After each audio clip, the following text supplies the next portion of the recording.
Uiteka mana Abrahamu, mana Isaka, mana Israeli, turagushima mwami gukomeza kutwigisha binyuze mu ijambo ryawe n'umwuka wera.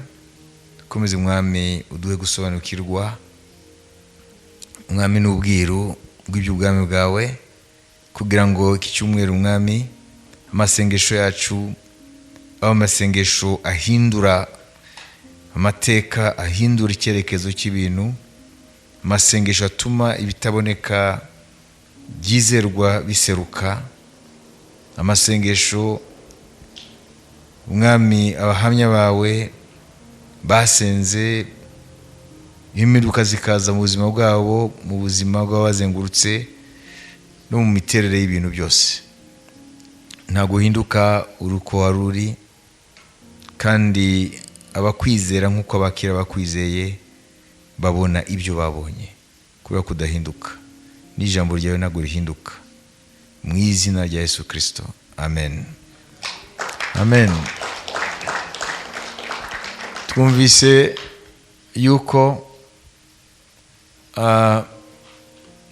tukwiye kwegera Imana tudatinya kandi dufite ubushizi bw'amanga.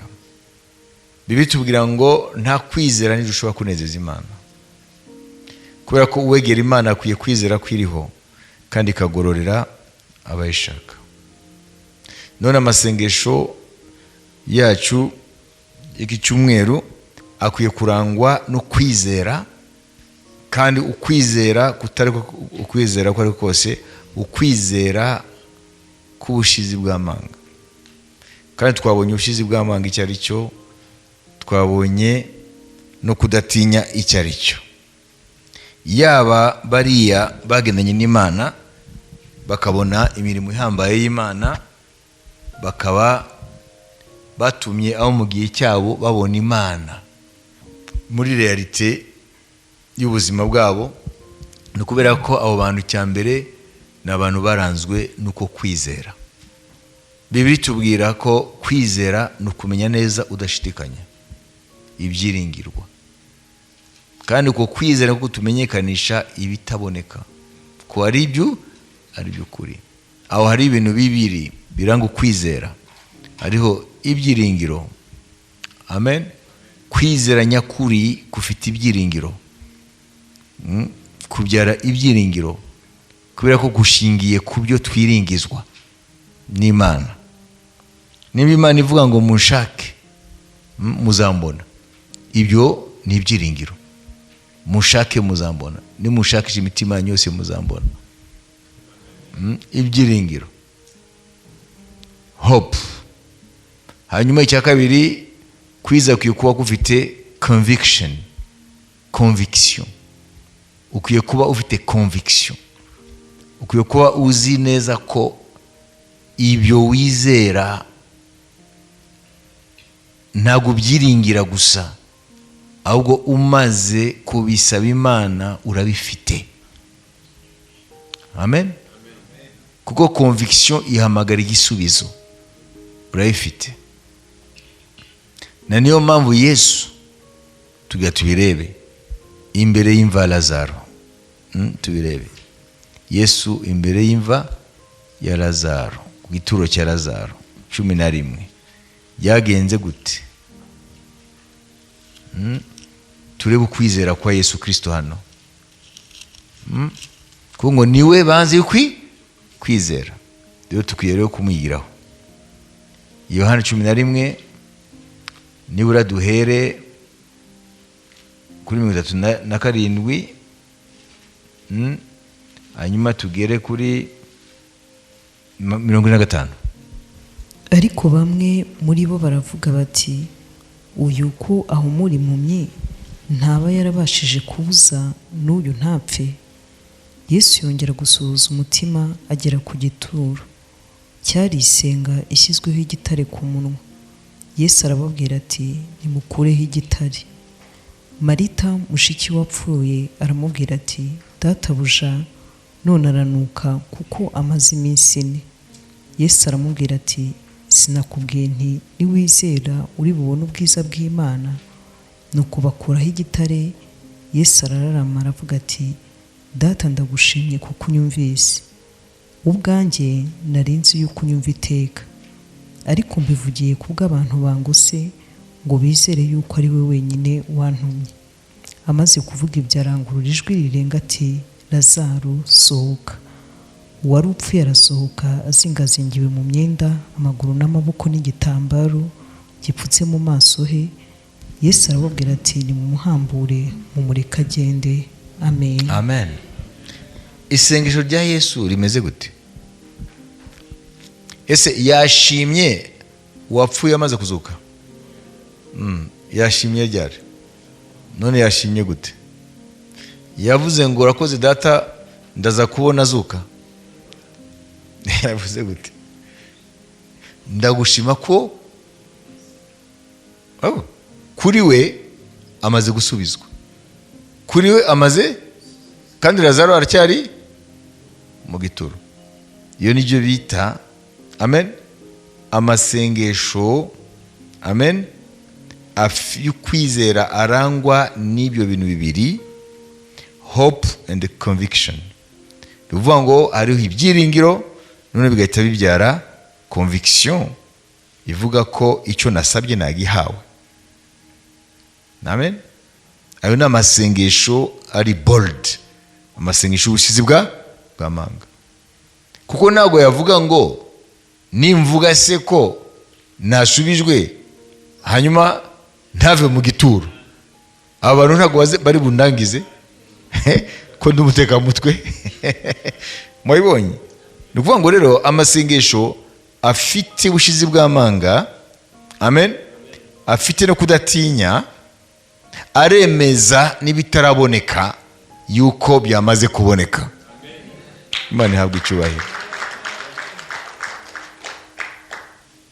Ari niyo masengesho turiho turavuga twe gusenga. Amen. Niko bita gusengana ukwizera gufite ubushizi bw'amanga. Kwizera gufite ubushizi bw'amanga. Uriya mugabo twize ejo yitwa George Miller, ariho inshuti ye bakuranye, yari ifite abana badakijijwe. Hanyuma ngo yasenze imyaka 52. Mu byo yasengeraga ngo abo bana b'inshuti ye badakijijwe bazakizwe.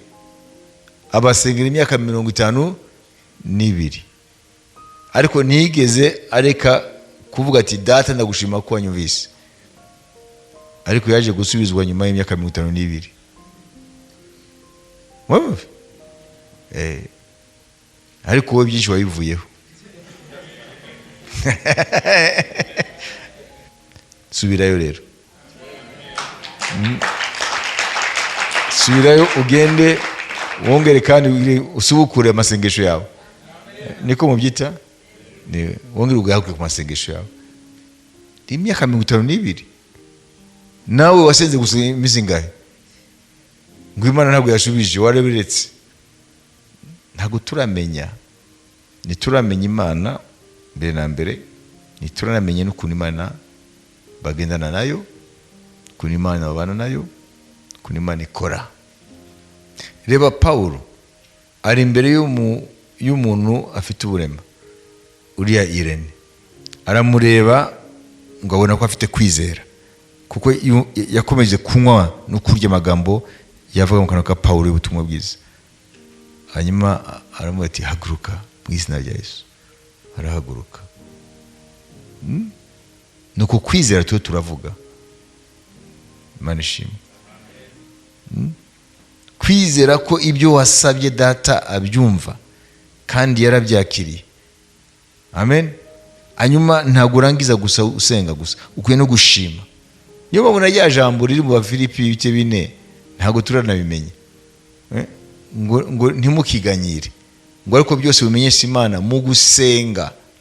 Hanyuma musazere mu gusenga, mute mushima, musenge muinginge mushime. Nuvuga ngo mukwiye guheruka mushima ko mwumviswe kandi ko data yabasubije. Amen. niyo turi burebe rero uburyo nka butatu bwo kwizera. Amen. Tuza kubibona, ariko tubwira nibura mbere kujya gusenga tusome ijambo rimwe riri mu Migani 28:1. Nitwite abakiranutsi nitwite abakiranutsi. Umva rero ibyo abakiranutsi kwa bitubwire. Umunyabyaha ahunga ari ntawe umwirukanye, ariko umukiranutsi ashira ubwoba nk'intare.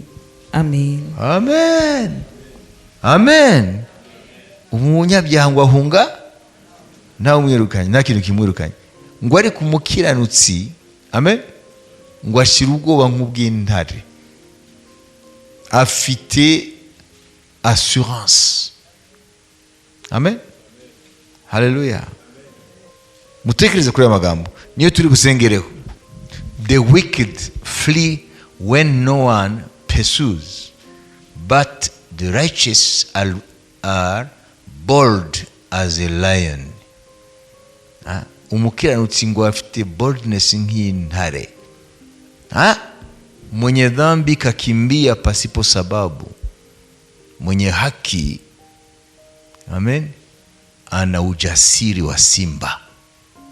Mwenye haki ana ujasiri wa simba. Mwenye haki ana ujasiri wa simba.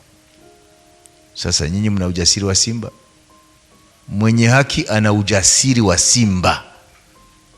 Umukiranutsi afite ubushizi afite gushira ubwoba nk'intare. Kubera iki umukiranutsi afite gushira ubwoba nk'intare? Uko intare ntabwo bigira, ntabwo bigira, niko Imana yiremye. None Bibiliya avuga ngo umukiranutsi afite kudatinya nk'intare. Afite boldness, afite ubushizi bw'amanga, afite kudatinya, afite bya bindi bibiri, boldness, amen, ubushizi bw'amanga, akagira na confidence, amen, kudatinya nk'intare. None twebwe nimba twitwa abakiranutsi, ubushizi bw'amanga bwacu burihe? Kudatinya kwacu kurihe? Amasengesho yacu ameze gute? Avec une bita des prières fébriles, la fébrilité, des prières fébriles. N'amasengesho arwaye inyonko. Inyonko murayizi? Mu Kirundi ni malaria. Tufite amasengesho arwaye malaria. Kubera iki arwaye malaria? Murebe umuntu afite fièvre, afite umuriro, ameze gute? Aratitira. Dufite amasengesho rero atitira, fébrile. Aya masengesho rero akwiye muri iki cyumweru kwimuka, agasimbwa n'amasengesho afite iki?